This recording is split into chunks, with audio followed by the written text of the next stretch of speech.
Hello friends, in this video I will show how to fix and resolve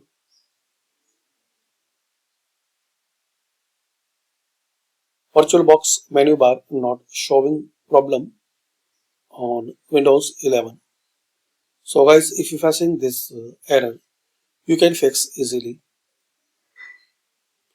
Just guys, you have to open VirtualBox, then press right Control plus L. I will show you in this on-screen keyboard.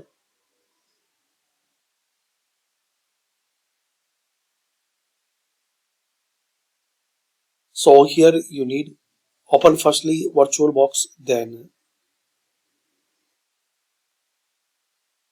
this right Control plus L.